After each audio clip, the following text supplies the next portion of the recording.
Live, it's Chris Igoe Home Group, powered by you lazy, good for nothing little dog, you wagging your tail over there. Powered by Ready Vetter. We're doing big things, we're getting stuff done, and we are maintaining our momentum, our consistency, and our integrity by continuing to every day of the week, Monday through Friday, coming in here and consistently prospecting for new listing opportunities that absolutely 1000% exist in your market. I don't care where you are, right?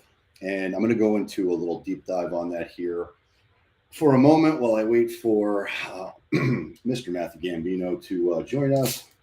It is 8:15 at night, and full disclosure, we have not done any type of seller-based prospecting via the phone as of today. At least I haven't. I don't know what Matt's done in the interim, but I doubt it too because he's been running around like a maniac all day. Now, if you're new to the channel, welcome. If you are old to the channel, well, also welcome. And hopefully you are consuming this content on YouTube because that would be my preferred place for you to view because those metrics are very valuable. The more people watch, the more the algorithm notices, and eventually YouTube will distribute the content in front of people who want to consume it, right? And I want to help as many people as I can. So, all that being said, the question that I would ask to nobody who's watching, because there's nobody watching, is so the question that I ask myself is, Chris, what is the most valuable or most important thing in my business to get right every single time, every single day, every single minute, if at all humanly possible? And then I would say, I would think about it for a second. Ooh, there's two people watching, so I'll ask you that question. What do you think the most important thing, the most critical thing to your success in business is? And hopefully somebody's chatting here. Oh, here we go. Looks like there's nobody chatting, so nobody's going to answer. So I will go ahead and answer the question myself because little did I know it was the thing that was absolutely holding me back, and that is mindset. The most important thing that one must get right, or I must get right, I'll use me as the example, is my mindset. And you might think from the outside looking in that on paper everything's going right. Like on paper, I've got this massive YouTube channel. I've got this massive pipeline of buyers. I've got all of these opportunities that exist, and yet my mindset was limited in. And it took me a while to figure that out. Like I didn't realize how badly I was victimizing myself until I got into different action, right? So, hold on, un momento. Close these blinds. Pause. Because I want to close the blinds. All right. So, mindset, victimization, limiting beliefs, all of those things. And if I'm not really paying attention, all of those things can impact me negatively. And I am not typically one who has a limited mindset. I am not disciplined. Yes. Consistency. Yes. All of those things are important.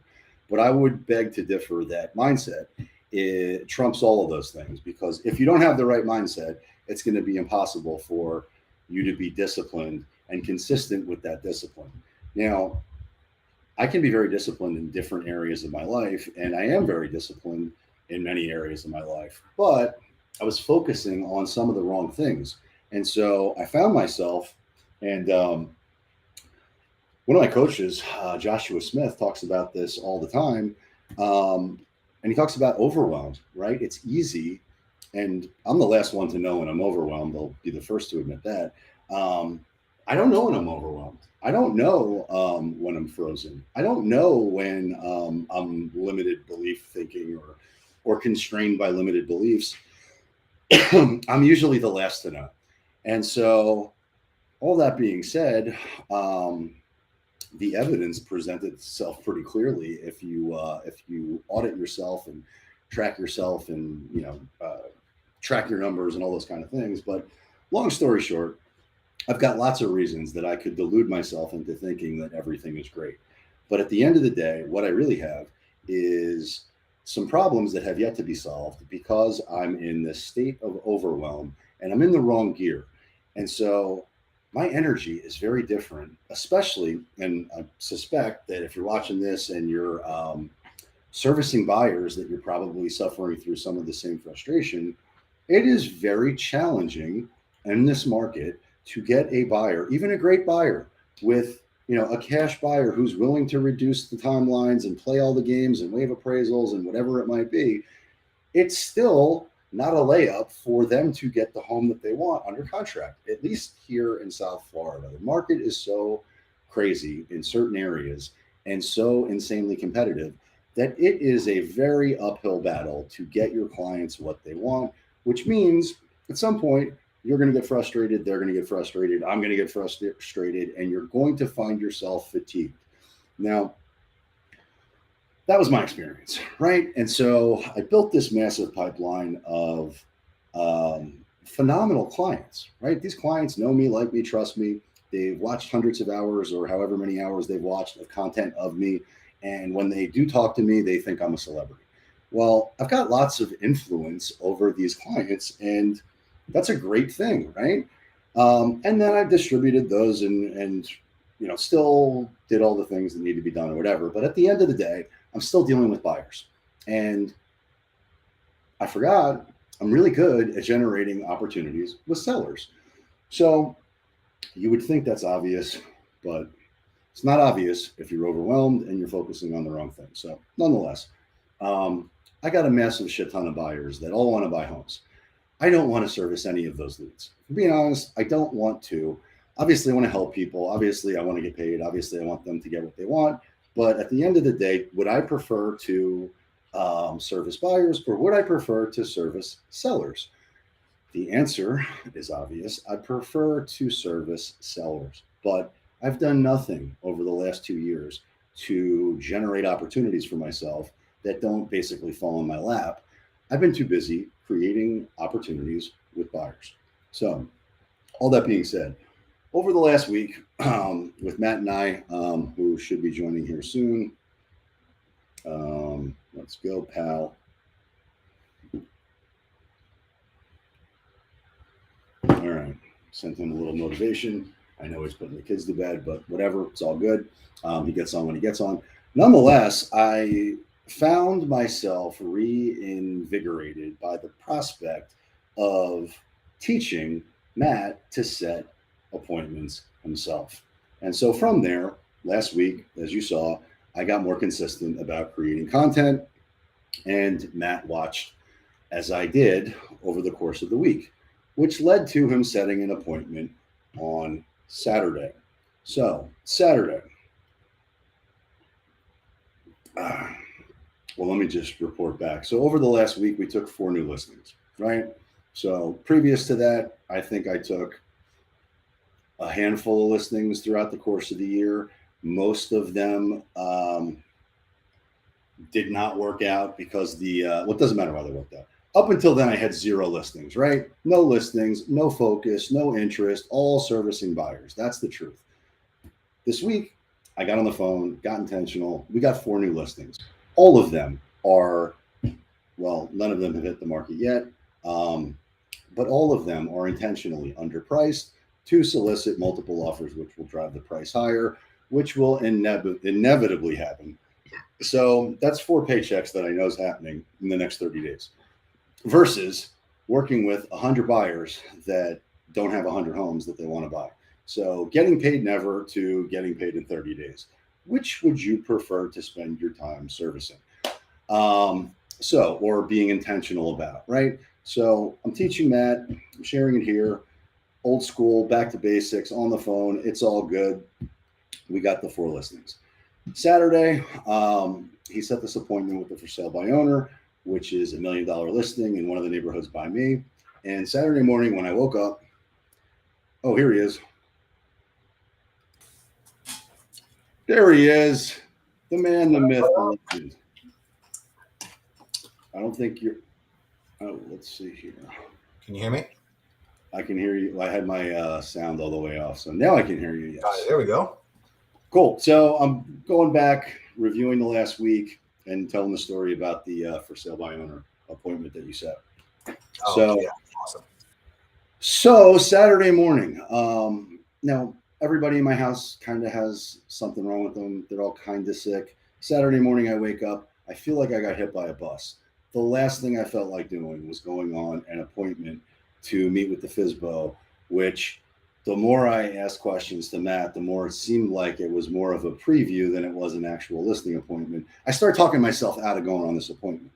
So my throat is swollen. I can barely talk. I feel like shit. I want to go back to sleep. But I recognize that if I don't, especially over the last week, having just gotten intentional with creating momentum, if I do not go on this appointment, irrespective of what the outcome is, I am going to be punished by the universe for not going on this appointment. So I knew I had to go on it no matter how I felt. So I drank some coffee. I may have had a bang or two, and got myself in the right mindset. Right. So there we go.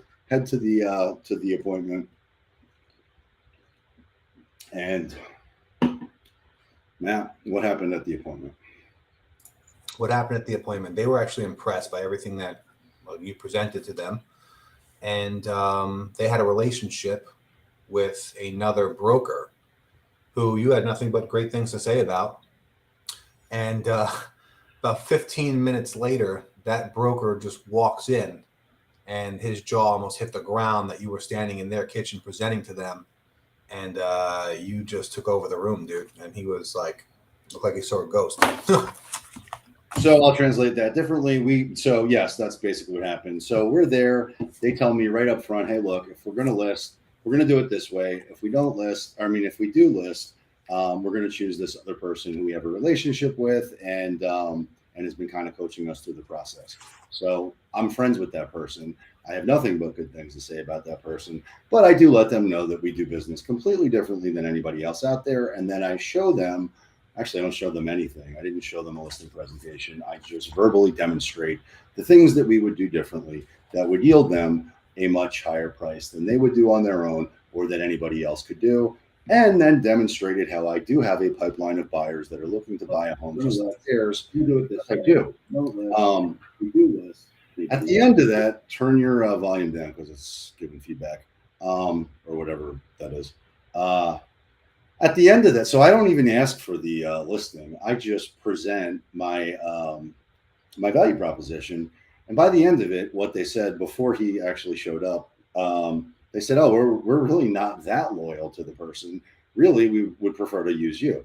So you guys figured that out separately. From there, that's when he showed up. And, I think they're still negotiating with the potential buyer that they were working with. But we continue to create high-level connection with them, tremendous rapport, and learned of other sellers in the neighborhood who now I suspect we will be introduced to.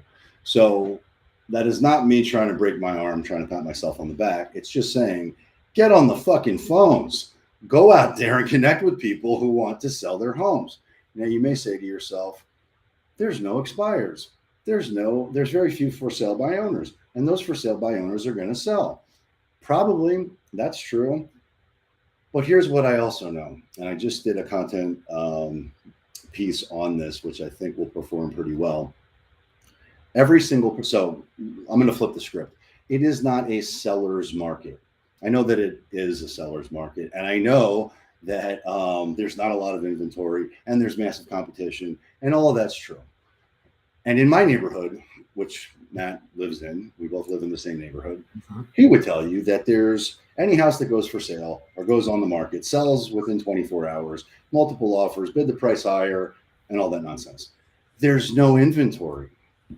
But what I do know for certain, and I won't go into too much detail as to how, but getting in front of them in a different way, other than cold calling, other than texting, other than the stuff that everybody does, but getting in front of them and letting them know that you have a buyer that wants to buy their house off market right now will yield conversations. So there's no inventory for sale, but we found over the last week, actually over the last weekend, 9 sellers that are thinking about selling, 3 of which are ready to sell essentially imminently, and the balance of which at some point in the near future.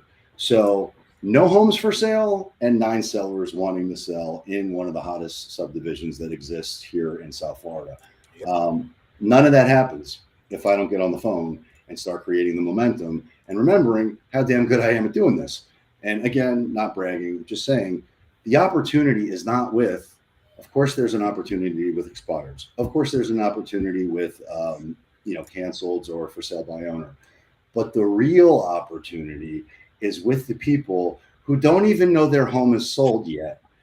Every house in Florida is for sale. The sellers just don't know yet. They will, because you're going to let them know. And you're going to reach out to them and connect with them and create an opportunity for them, which is what we have figured out how to solve off market over the last series of trials and errors, but that's where we're at. We have a value proposition to get them what they want in a market where nobody gets what they want except the sellers. So, that's not true. The buyers do. A buyer gets what they want, but the rest of the frustrated people don't get what they want. So solve that at a high level and you have gold. All right.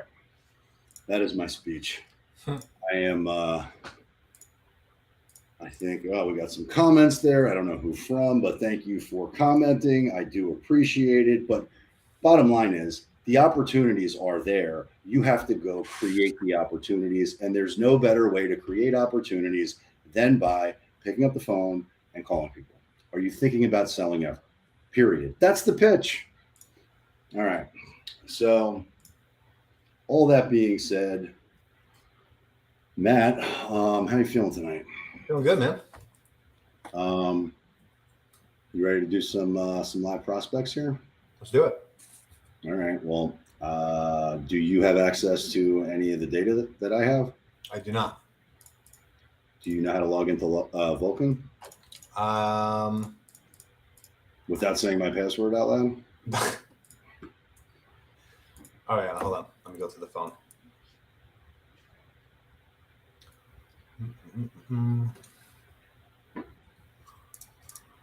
We're going to race.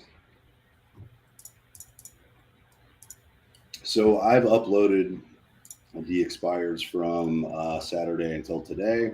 There's only, 6?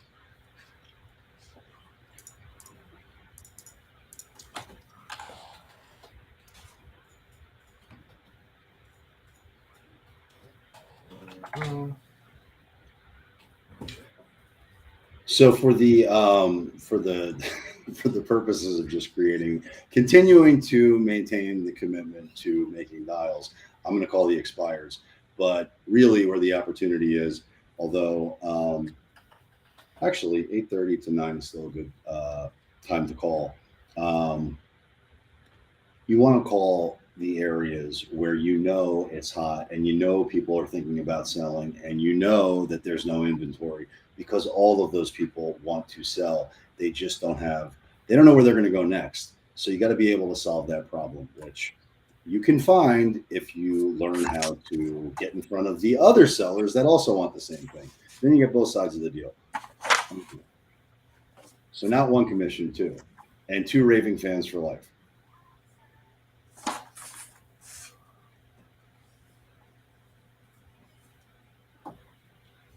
Are you getting ready to get ready?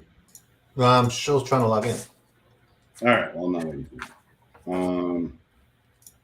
Okay, so let's go.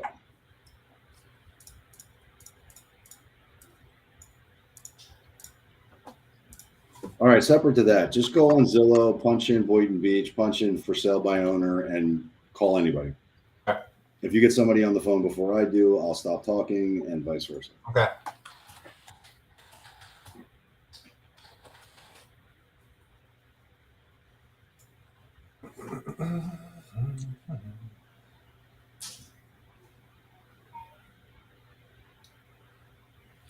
Using your touchtone phone, please enter your PIN number. Now logged into the Mojo Dialer. Please press the start button on your screen to begin calling. You got it, sister. Let's go.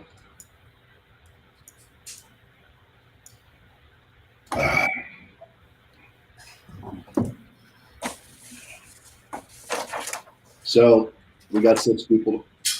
Hello, this is. Hello. You reached Keep Space a second. I'm unable to come. I'm not really.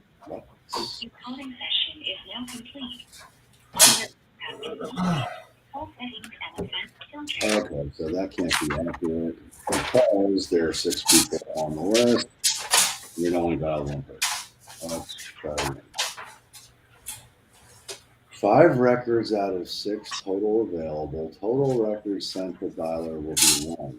Why is that? Filtered with zone guard. Really? Okay. Let's see what that means. What is zone guard? And how do we remove it?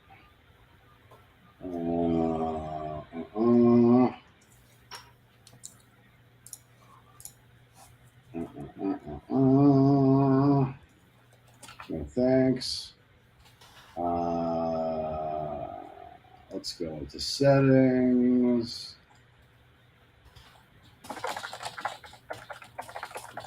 I don't know how much of this I want to be doing online for other people to watch, so I'm going to take this part offline for a second and see if I can figure out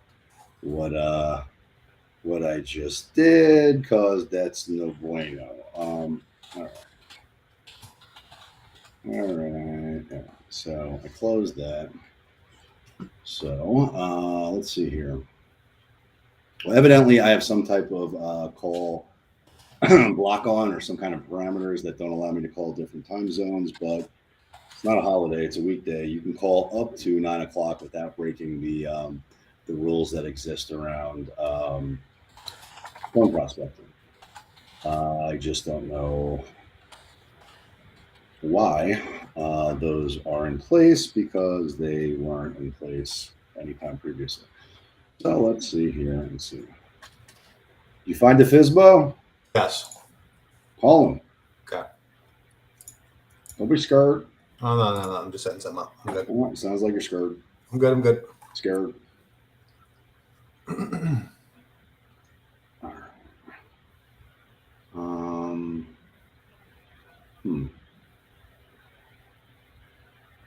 All right, well, screw that. I'm gonna call I'm gonna do the same thing as Matt. Take my medicine. And ruin somebody's night. I'm only kidding. And offer them a valuable proposition to stop the problem. All right. Let's see. Oh, new window. 3 rings and hang up. Yeah? Yeah. All right. If they're not going to pick up in 3 rings, they're probably not answering the phone. All right. So now I'm sharing my screen. I'm going to put in here Zillow.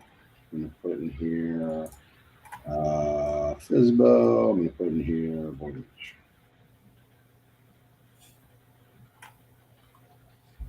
$19 homes. All right. Let's see. I want to. So if you want to know where to get data and you haven't paid for data from a service like Vulcan or Mojo or any of the other ones that exist, then a good way to find free data is using our good friend Zillow, who gives it to you for free. I don't want townhomes. I don't want multifamily. I don't want condos. I don't want lots. I don't want apartments. I don't want manufacturing. So, okay. Let's see what the highest price point is and call it. Here we go. Yes, my Huckleberry. 1.6.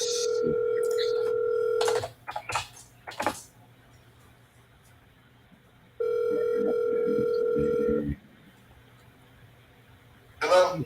Hey, it's Matt. I'm a local realtor. I was calling to see if the property on Via Ravenna was still available. We're not working with realtors, thank you. Even if we brought a fully qualified buyer to the table? Well, do you have are you representing that you have a fully qualified buyer interested in this property? I potentially have 2 right now that we're working with from up north who are visiting this week. I was just curious if you guys would be willing to work with a buyer's agent.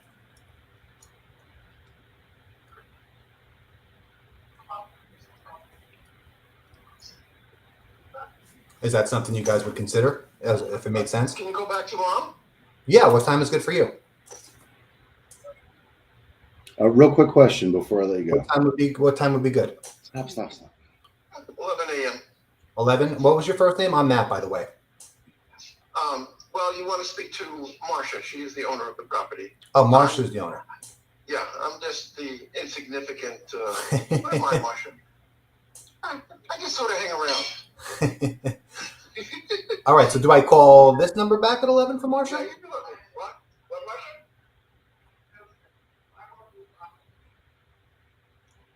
She wants to know who pays the commission. Who pays the commission? Well, You. typically it's the seller. If You. we work. Typically, it's a seller if he brings a buyer. But only if it made sense, of course. She's not interested. Oh my God, kill me. All right. Even if the they offer something that's above what you guys are looking for, because that can cover it. I just can't really charge a Let me buyer. ask you a question. If you knew absolutely for certain that by doing business with us, 2 things would happen. Repeat after me. Hello. $6. And I say net, I mean on a gross basis. And then if you get more than that, you can keep whatever the difference is. All right, let me ask you this in One closing. more question for you guys, though. How long would you say you're going to try to sell it on your own before you look at other options? Don't really know. The owner of the property is a Is retired. the owner in? Got it. Okay. Okay. All right. Fantastic. Right. Okay. Bye bye. All right. Thank you. How harsh do you want me to be right now? On a So- scale of Good job that you got on the phone and you made a dial. Bad job in that you said the exact same thing that every fucking asshole on the planet says the exact same words for. yeah. That pitch is terrible. If you have a buyer and you want to demonstrate that, you do it through the method that we talk about in here with the pitch. So first of all, she tells you that he's the insignificant, whoever it is. Okay, great. Is the homeowner in? And don't talk. And make him feel uncomfortable and make him hang up on you or make him put the person on the phone who makes the decisions. Yeah. So I hear you talking to her in the background. She's there. Is she in? Put her on. Then she'll, because he's not going to know what to do. He wants to be, he was kind of in rapport, but he's in control. He had total control of that conversation. Yeah. Now, you were uncomfortable. So I give you props for making the phone call. And I know this is live, so that makes it even more uncomfortable. But if you record, when you go back and play this tonight, and you listen to your phone call, you tell me if you go up with your words or down with your words. Because when you go down with your words, you retain authority and control the conversation. When you go up with the words, you sound like a cheerleader. Got You're it. not. You don't want to sound like that. You want to sound different than everybody else like that. So when he starts going in about this, that, and the other thing, you say, put your guns back in your holster. And let me ask you this. If you knew absolutely for certain that by doing business with us, 2 things would happen, and just say the pitch, not the thing that you're saying, which you got offline, which sucks and everybody else says. You don't want to sound like everybody else. So I'm not being, it may sound like I'm being harsh. I don't mean to be, but don't start bad habits. You have the pitch. You've seen me use it. You know how effective it is. Don't make up some other shit that somebody else used because it sounds good online. They don't get results. We got 4 listings in the last week. Did I go up with my pitch or let anybody ever control the conversation? Never. They think they might. They think they're in control. They think they're answering my questions, none of which mean anything. I'm just taking them I'm taking them down the path to what I want, which is setting the appointment or whatever it is that I want. You got to learn how to do that. So I know it seems like I'm being overly critical because you're better than that. Don't do that. Don't get into the bad habit of that. Use the pitch that we have. And if you don't have it in front of you, print it. Put it in front of you. You'll always have it. And once you have it memorized, it doesn't matter what they say. It's just a different series of different objection or rebuttals that you're going to use when they say something. Does that make sense, or That makes sense. was that too harsh? No, that makes sense. Good. Call the next one. I just don't have the pitch though. So whose fault is it that you don't have the pitch right now? Mine. If you don't have the pitch, which is in the file section of this page, and you don't have that, then go back, listen to every one of the calls that I've made over the last however many years, and just write it down. You'll memorize it better. You'll definitively know what to say for any time anybody says anything. If you don't do it that way, then you're going to get your ass handed to you every time I listen to you talk. With love and respect, and I mean this from a good place. I'm not. And if I didn't know Matt could take it, I wouldn't be. I can So take it. I can take it. Let's go of this page, and you don't have that.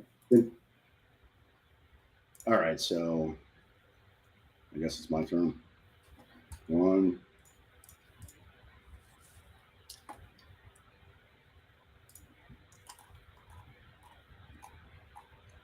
No, I'm glad that you just like it's all good. Worst Your thing. call has been forwarded. So for sale by owner, he's at 1.7, which is freaking crazy for this house, in the condition and the way it's marketed and all those things. But he doesn't answer his phone. So that's why you don't want to. If you're not going to answer your phone, good job selling your, or good luck selling your house. All right. So I did one, you do one. Pick the highest price point that you see on your screen. I can't wait. I have to beat you. All right, let's see. 49 days on Zillow. I've heard you say the pitch so many times that a few times I almost call myself saying your name when calling. What? Say my name, say my name. Well, yeah, don't say my name. Oh, man. That's awesome. All right. So mindset, right? Okay. The way you were talking, when you listen to it later, you're going to critique yourself, and you are offering a valuable service to them, and they don't think you're valuable, right? That guy's like, how much is the commission? Who pays the commission? Whatever. My cat's on fire. Who gives a shit? So the way you differentiate yourself is, oh, Mary Kay. I meant to, so now I'm going to answer the thing that you had asked the other day, which I think was the interactive seller consultation, or maybe it was the buyer consultation. They're both the same concept, right? So what I did, I have found that the last thing anybody wants, any consumer wants, is to. Sorry. No problem. The last thing they want to do is take time out of their day to do a Zoom consultation with me or you or Matt or anybody. They don't want to do that. They will do it, but they don't want to. And they certainly don't want to do it around your schedule. So what I learned is that if I turn the buyer consultation into an interactive experience that allows them to essentially choose their own adventure through the process, what I end up doing is saving a tremendous amount of time. And I found it's just as effective as doing the Zooms, and it's just as good. At least for me, right? So what I did, I took my buyer consultation, I broke that into a series of shorter video segments, which then are automated to whatever the thing is that they need to do in the consultation. So I'll use buyers as the first example. I don't want to work with somebody who is not going to do the things that need to be done. So I educate them up front, all the hard talks that need to happen. And I know you do this. We have them up front, but they're all done in a way where it's available for them to consume on demand or at their convenience. So they don't want to meet with me at 1 o'clock in the afternoon. I don't want to meet with them either at 1 o'clock or whatever time. I don't want to meet with them ever. I'd much rather be doing something else. So I send them the link. They work themselves through the consultation. They learn everything that they need. These aren't negotiable. They must do these things if they want to buy a home. And as I lay out what that looks like, I then will pivot them to whatever the vendor or service provider is to solve that problem. So if they're, so if you need financing at this point of the consultation where that becomes a relevant part of the conversation, it pivots them to our lender. And then from there, they set an appointment with the lender. from that, they then go. So by the time I actually talk to them again, I have addressed every possible objection that they could possibly have. I've solved every one of the problems that they might need to have solved throughout the process. I've trained them exactly what the process looks like and what happens moving forward. And then at the end of it, it automates the buyer brokerage for them to sign.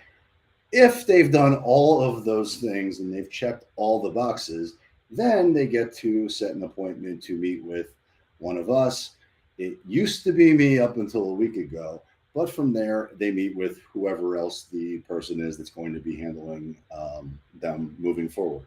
But at the end of that, once I've built out that video ask, all of it is available and on demand, and I never have to do it again, which is exactly what you want to have happen. So, really important to understand video ask. Very important to implement that into your business. It's been one of the most valuable things I've ever done, and it also works for sellers too. So, you think a seller really wants to meet with me to talk about selling their home? They don't.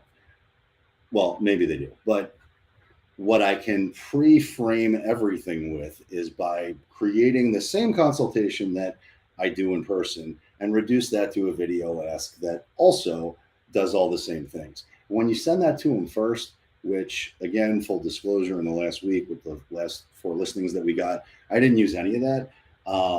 But moving forward, it's a tool at our disposal. And now that I've got Matt and several others that are going to be aggressively prospecting with me, then it becomes a more valuable tool and will be implemented throughout. So when they do eventually meet me or him or the next guy, they're going to be so sold that really it's just, hey, sign the paperwork. And that's what happened at today's appointment, right? I think I may have said, actually, I don't even think I talked about the listing appointment or the presentation once, did I? No.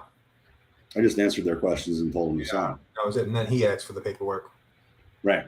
So when you get really good at this and you know what to say, you don't have to go through any of that stuff. But assuming that you're talking with a stranger who's never once met you, then it will blow them away because nobody else is doing anything like that. All right. So what time is it? It is. Holy shit. It's almost 9 o'clock. Yep. Damn, son. All right. Well, then I'm tapping out. That's it for tonight. Good job. Tomorrow we will be bold. Oh yeah. But yeah, I'll see you tomorrow morning. All right. Thanks for watching. We did continue, so the gods won't punish us because we did the thing that we said we were going to do, which means we still got momentum, baby. Let's go. Ready, better. What do you want to say? Nothing. Look at this dog. He's completely useless. There goes, boy. I'm only kidding. You're not useless.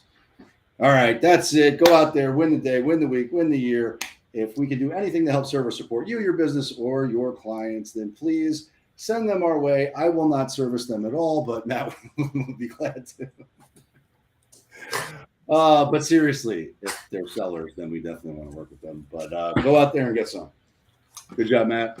Thank you, sir. See you in the morning. Take it on the chin today. Yep. All right. See ya.